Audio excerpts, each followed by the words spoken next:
শেখ হাসিনার দেশে ফেরার যে ঘটনা, তিনি দেশে ফিরলে কি হবে? আর তিনি আদৌ ফিরবেন কি ফিরবেন না? এ নিয়ে আমার ব্যক্তিগত যে চিন্তা, এই চিন্তা আমি কিছুতেই দূর করতে পারছি না। আপনারা লক্ষ্য করবেন যে প্রতিটি মানুষ যখন আঘাতপ্রাপ্ত হয়, এটা শেখ হাসিনা নন কিংবা তারেক জিয়া নন কিংবা বেগম জিয়া নন। প্রতিটি মানুষই তার মধ্যে একটা প্রচণ্ড প্রতিশোধ স্পৃহা থাকে। কারো মধ্যে কম, কারো মধ্যে বেশি। আপনি চিন্তা করুন যে আমরা অনেক কথা বলি। কিন্তু বাস্তবে ক্ষমতা লাভ করার পর পৃথিবীতে খুব অল্প কয়জন লোক তারা তাদের যে শত্রু তাদেরকে ক্ষমা করে দিতে পেরেছিলেন। এর মধ্যে সবার আগে আসে মোহাম্মদ রসুল্লাহ সাল্লাল্লাহু আলাইহি ওয়াসাল্লামের নাম। আর এর বাইরে রাজনীতিবিদদের মধ্যে ধরুন গাজী সালাউদ্দিনের যে ক্ষমার দৃষ্টান্ত ক্রুসেডারদের প্রতি, এটি এক অনন্য উদাহরণ। এর বাইরে যেটি হয় সেটি হলো রাজনীতিতে কখনোই কাউকে ক্ষমা করতে হয় না। কোনো অবস্থাতেই ক্ষমা করতে হয় না। এবং যখন একটা মানুষ একবার ভুল করে, সে সেই ভুলটি দ্বিতীয়বার রাজনীতিতে কখনোই সে মানে করতে চায় না, বা এটা রাজনীতিও সহ্য করতে পারে না। যেমন ধরুন তারেক রহমান সাহেব দেশে আসছেন, এসে তিনি বলার চেষ্টা করছেন যে তার সঙ্গে যে আচরণ করা হয়েছে, তার পরিবারের সঙ্গে, তার ভাইয়ের সঙ্গে, তিনি কোনো প্রতিশোধ নেবেন না। কিন্তু বাস্তবে কি তাই? আপনি গিয়ে দেখুন তো কী ঘটনা ঘটছে একের পর এক। আবার ধরুন উনি ২০০১ থেকে ২০০৬ পর্যন্ত মূলত একটি ডিফ্যাক্টো সরকার পরিচালনা করেছেন। তার মা ক্ষমতায় ছিলেন, কিন্তু তার যে ক্ষমতার দাপট তার মায়ের চাইতে বেশি ছিল না কম ছিল, এটা প্রশ্ন সাপেক্ষ বিষয়। ওই সময়গুলোতে তার যে ভুল এবং ভ্রান্তিগুলো হয়েছে, এই জমানাতে এসে এর একটা সিঙ্গেল জিনিস বাদ পড়েছে। আপনি কোনো অবস্থায় দেখাতে পারবেন না। মনে হবে ২০০১ থেকে ২০০৬ জনাব তারেক রহমান সাহেব যেমন ছিলেন এখনো ঠিক তেমনই আছেন। ওই সময়টাতে তার স্ত্রীর সঙ্গে তার চমৎকার সম্পর্ক ছিল, এবং আপনি ওই সময় দেখেন যে তার স্ত্রী এবং তার অনেকগুলো যুগল ছবি আছে। He is a beloved father. তার সন্তানকে তিনি স্নেহ করেন, তার সন্তানও তার সঙ্গে অনেক খুনসুটি করে। এবং জাইমা যখন খুব ছোট, তখন তাকে তিনি কোলে করে, কাঁধে করে, মাথায় করে তিনি বিভিন্ন ছবি তুলেছেন। ওই সম্পর্কটি তার এখনও অব্যাহত আছে। তার স্ত্রীর সঙ্গে যেহেতু উভয়েরই বয়স হয়েছে, এখন তারা একেবারে জীবনের প্রান্তসীমায়। নাও দে আর মানে তার স্ত্রীর বয়স কত আমি জানি না, কিন্তু তার বয়স তো ৬২-৬৩ বছর। অন অ্যাভারেজে আমাদের এই বয়সটিকে বলা হয় বৃদ্ধ। তো কাজে এই সময়টিতে পারস্পরিক শ্রদ্ধার সম্পর্ক এটি বেড়ে যায় যে কোনো দম্পতির জীবনে, এবং সেটা তিনি প্রদর্শন করছেন। তিনি নম্র এবং ভদ্র আচরণ করছেন, যেটি সবাই মানে তিনি যখন রাগ হন কারো সঙ্গে, তো তার রাগের যে মূর্তি বা সুরত, এটি সবাই জানেন, তার আপনজন।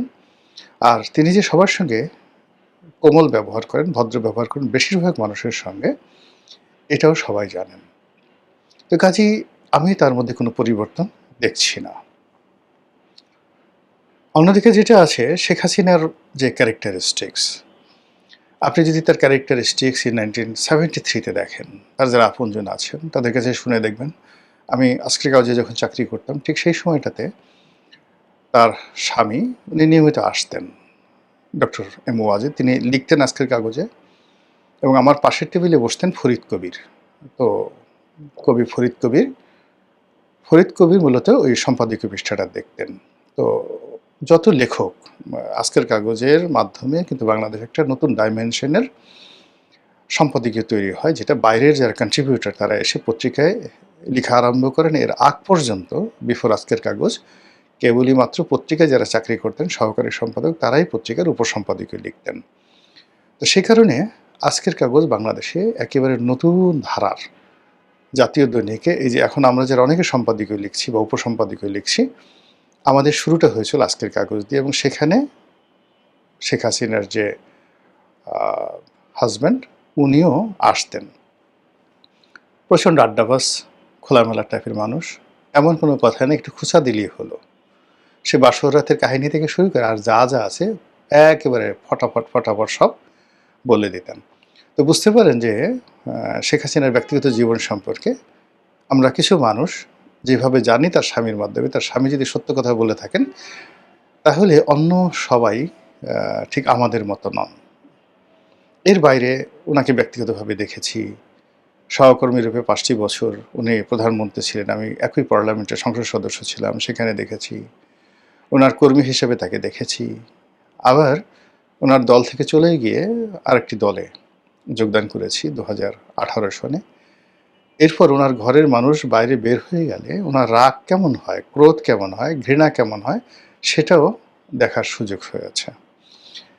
কাজেই এই যে শেখ হাসিনার সম্পর্কে আমি কোনো অবস্থাতেই আমার আবেগ, আমার উদ্বেগ এবং আমার উৎকণ্ঠা এটা আমি বন্ধ করতে পারছি না। আমার কথা বাদ দেন, ওনার যারা একান্ত আপনজন যেমন সুরঞ্জিত সেনগুপ্ত, মতিয়া চৌধুরী, শেখ কামাল, শেখ সেলিম, শেখ হেলাল, তারপর জনাব ওবায়দুল কাদের, সাবির হোসেন চৌধুরী, মানে যারা যারা তার একসময় খুব কাছের মানুষ ছিলেন, ইনক্লুডিং মাহমুদুর রহমান মান্না। আবার এই মানুষগুলো চলে গেছেন, সবাই সব কথা বলেননি, আবার অনেক অনেক কথা বলেছেন। তার মধ্যে সুরঞ্জিত সেনের সেই বিখ্যাত কথা যে বাঘে ধরলে বাঘে ছাড়ে, শেখ হাসিনা ধরলে ছাড়ে না। এটা একটা মানে বিশাল রেকর্ড হয়ে আছে। তো এটা যে তার যে জিদ, শেখ হাসিনার যে জিদ, এই জিদকে স্বয়ং বঙ্গবন্ধু যাকে বলা হয় ভয় পেতেন, স্বয়ং বঙ্গবন্ধু ভয় পেতেন। তিনি বলতেন যে আমার এই মেয়েটা প্রচণ্ড জেদি। ফলে শেখ হাসিনা আসবেন কি আসবেন না, আসতে পারবেন কি পারবেন না, এটার 50-50 প্রকৃতির মধ্যে ধরেন। কিন্তু যদি তিনি এসে যান, যদি না আসেন তাহলে তো আমাদের কোনো সমস্যা নেই। কিন্তু যদি তিনি এসে যান তাহলে আমাদের কি হবে, আমাদের কার কি হবে? তার একান্ত মানে ঘনিষ্ঠজন। পরবর্তীতে তিনি মন্ত্রী হয়েছিলেন, সাংগঠনিক সম্পাদক ছিলেন, এখন প্রেসিডিয়াম মেম্বার আছেন। আমার পাশের বাসায় থাকতেন। বয়সে বড়, কিন্তু যেহেতু মানে মানুষের দুনিয়াতে একটা অবস্থা হলো যে আপনার যদি অর্থনৈতিক অবস্থা ভালো হয়ে যায় তাহলে আপনার বয়সে যত বড় হোক, পদ পদবি যতই থাকুক না কেন, অর্থের কাছে মানুষ সবসময় মাথা নিচু করে রাখে। আমি যে নেতার কথা বলছি, হি ওয়াজ মাই লিডার, স্টুডেন্ট লিডার। কিন্তু যেহেতু আমি তখনই সেই সময়টাতে 97-98 সনে সেই লেক্সাস V8 গাড়ি চালাতাম, নিজের বাড়িতে থাকতাম ধানমন্ডিতে। তো যার জন্য আওয়ামী লীগের যাদের সঙ্গে আমার সম্পর্কটা ছিল সেই সম্পর্কটা আসলে সেই ছাত্র জীবনের সম্পর্কটায় থাকিনি, ওটাকে অনেকটা প্রফেশনাল সম্পর্ক হয়ে গিয়েছিল। এর কারণ হলো নেতাদের অনেক প্রয়োজনে অনেকে হয়তো টাকা চাইতেন, আমি অনেককে দিতাম। এর কারণে হয় কি যে আমার একটা অবস্থান গড়ে উঠেছিল। তো সেই দিক থেকে আমি সেই নেতাকে একদিন দেখা সকালবেলা দেখি একা একা হাসছে। তার মধ্যে কী ব্যাপার, 1/11 সময় রাজনীতি কি আর করবেন না? বলে না ভাইয়া, রাজনীতি করবো না।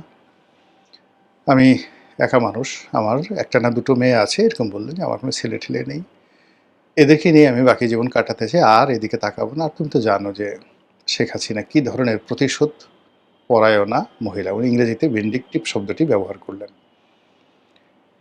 তো যা হোক, যেহেতু তারা রাজনীতি করেন, রাজনীতির এই কথাটা রাখতে পারেন। 11 পরে সরকার আসছে, তারা দলের সঙ্গে থাকছেন, পরবর্তীতে MP হয়েছেন, মন্ত্রী হয়েছেন, আবার এখন নিরাপদ জায়গাতে আছেন।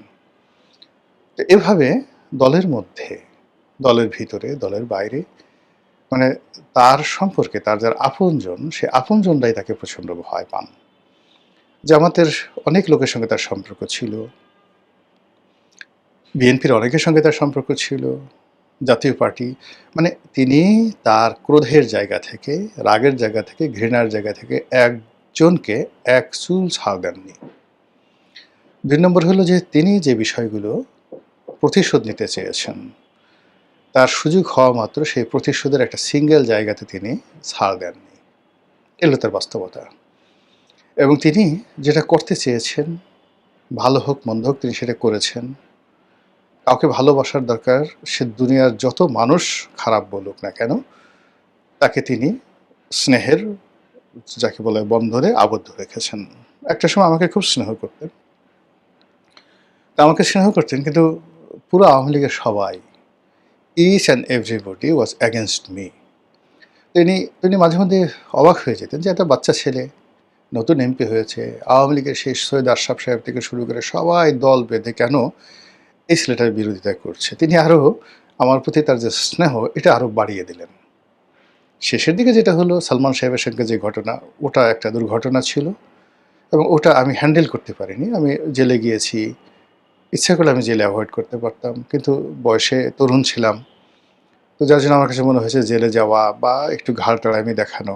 কিন্তু এখন বুঝতে পারি যে প্রধানমন্ত্রী হলেই আসলে সবাইকে সব জিনিস করা যায় না, আর সবাইকে ফেভার করা যায় না সব সময়টাতে। এখন তারেক রহমান সাহেব প্রধানমন্ত্রী হয়েছেন, তার যখন তিনি প্রধানমন্ত্রী ছিলেন না তখন তার একটা লিমিটেশন আছে, আবার এখন প্রধানমন্ত্রী হওয়ার পর তার অনেকগুলো লিমিটেশন রয়েছে। ফলে তিনি ইচ্ছা করলেই তার সঙ্গে কারো যে সম্পর্ক, সব সম্পর্ক তিনি ওন করতে পারবেন, সবাইকে ডাকতে পারবেন, সবাইকে অ্যাবজর্ব করতে পারবেন, এটা একেবারে অসম্ভব ব্যাপার। শেখ হাসিনার ক্ষেত্রেও এটা সম্ভব ছিল। ফলে আমার যে তার প্রতি কনসিডারেশন যে সবসময় তিনি আমাকে রক্ষা করবেন, আমার পক্ষে করবেন ইত্যাদি, ইত্যাদি, এই জিনিসগুলো আসলে ভুল ছিল। আমি কখনোই তার কাছে যাইনি। আমি চাইতাম যে তিনি আমাকে ডাকবেন।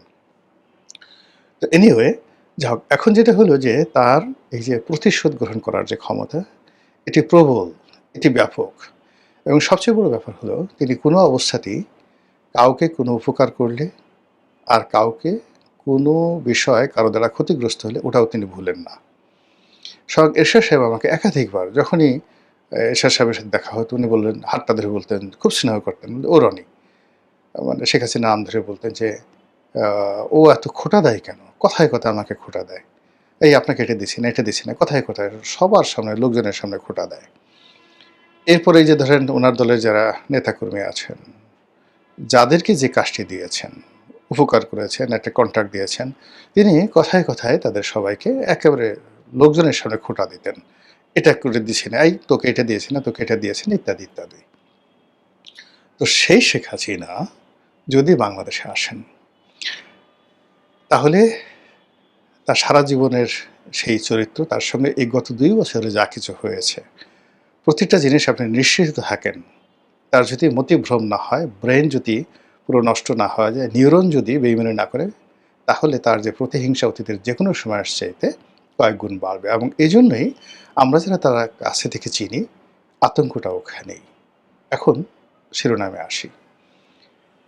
প্রথম হলো যে আওয়ামী লীগের যারা অন্ধভক্ত, শেখ হাসিনাকে যারা জানেন, বিশ্বাস করেন এবং শেখ হাসিনার ভাগ্যের সঙ্গে যাদের ভাগ্য জড়িয়ে গেছে, এবং এখন এমন একটা জায়গাতে কোটি কোটি মানুষ পড়ে গেছে যে তারা ইচ্ছা করলেও জামাতে যোগদান করতে পারছে না, ইচ্ছা করলেও বিএনপিতে যোগদান করতে পারছে না। এই কারণে মামলা দিয়ে, মোকদ্দমে বাড়ি ঘর লুট করে এমন একটা অবস্থা করে দেওয়া হয়েছে এদের সবাইকে প্যাক করে মেড ইন, যাকে বলা হয় আওয়ামী লীগ, আওয়ামী লীগের তৈরি সামগ্রী হিসেবে বানিয়ে দেওয়া হয়েছে। কোনো একটা উইন্ডো খুলে রাখা হয়নি, আইদার আওয়ামী লীগের রাজনীতি করবে অথবা আওয়ামী লীগ ছেড়ে বিএনপিতে আসবে, এনসিপিতে আসবে, জামাতে আসবে। এদের সংখ্যা ৬ কোটি। এই লোকগুলোর স্ত্রী, পুত্র, সন্তান, ব্যবসা বাণিজ্য থেকে শুরু করে সব কিছু প্রতিপক্ষ ব্যবহার করছে, কিন্তু তাদেরকে ওন করছে না। ফলে এই লোকগুলোর কাছে এখন শেখ হাসিনা অতীতের, অর্থাৎ তিনি যখন ক্ষমতায় ছিলেন অনেকের অভিমান ছিল, রাগ ছিল, ক্রোধ ছিল, আর এখন বলছে যে না, আমার জীবনের বিনিময় হলো শেখ হাসিনা বাংলাদেশে আসুন। এই লোকগুলো 100%, এরা শতভাগ শেখ হাসিনাকে চাচ্ছে বাংলাদেশে। দ্বিতীয় যে গ্রুপটি আছে, সেই গ্রুপটি ধরেন বিএনপি, জামাত, অন্য যারা আছেন, তাদের একটা বিরাট শ্রেণী যারা না না আসবে না, সবার সামনে বক্তব্য দিচ্ছে এটা ইম্পসিবল, এইভাবে কেউ আসছে নাকি, দুনিয়াতে এরকম কোনো ঘটনা ঘটেছে নাকি, এ ধরনের কথাবার্তা বলবে। কিন্তু রাতে যখন স্ত্রীর সঙ্গে আলোচনা করবে, সন্তান সন্ততির সঙ্গে আলোচনা করবে, ঠিক সেই সময়ে তার মনে হবে যে শেখ হাসিনার জমানাতে আসলে তার সঙ্গে কি করা হয়েছে, যদি আসে তাহলে কি হবে, ইত্যাদি, ইত্যাদি। এবং দেখবেন যে আজকে খুব সংগ্রামী বক্তব্য দিলেন অনেকে, কালকে আর সেই সংগ্রামী বক্তব্যটা দিচ্ছেন না, এবং কথা ক্ষণে ক্ষণে পরিবর্তন হচ্ছে। এই যে শেখ হাসিনার আশা নিয়ে যে ক্ষণে ক্ষণে যাদের ভাষা পরিবর্তন হচ্ছে, এদের সংখ্যা 50-50 যারা আছেন তাদের সংখ্যা কিন্তু খুব বেশি নয়। বড়জোর ১ থেকে ১.৫ কোটি, ১ থেকে ১.৫ কোটি লোক আছেন যারা এরকম 50-50 মনে করেন। আর ৬ কোটি 100% মনে করেন। আর অন্যান্য যারা তরুণ আছেন, সেটা এনসিপির হোক, অন্যান্য যারা হোক, তারা যারা বক্তব্য দেননি, কিন্তু তাদের এই গত ২ বছরে যে কর্মকাণ্ড, ভিডিও ফুটেজ, অডিও ফুটেজ এবং রাষ্ট্রযন্ত্র এত শক্তিশালী, আপনি দেখেন কবে একজন মাজেদ বঙ্গবন্ধুকে হত্যা করেছেন, তাকে রাষ্ট্র খুঁজে বের করেছে। কবে মেজর মুজাফফর পালিয়ে গেছেন এবং জিয়াউর রহমানকে হত্যা করেছেন, এই রাষ্ট্র তাদেরকে খুঁজে বের করেছে। আপনি দেখেন আওয়ামী লীগ জমানাতে যারা সেই অন্যায় করেছে, অবিচার করেছে, দুর্নীতি করেছে, লোপাট করেছে, তাদের এই যে দুদকের মাধ্যমে বলেন, তাদের ফিঙ্গারপ্রিন্ট বলেন, তাদের যে ইভেন শেখ হাসিনার সঙ্গে তিনি হেলিকপ্টারে উঠে, শেখ হাসিনা হেলিকপ্টারে উঠে কাদের সঙ্গে কথা বলেছেন, সেই ভয়েস রেকর্ডগুলো, একদম ভয়েস রেকর্ডগুলো এখন যে ট্রাইব্যুনাল, যুদ্ধাপরাধের জন্য যে ট্রাইব্যুনাল তৈরি করা হয়েছে, ট্রাইব্যুনালের হাতে আছে।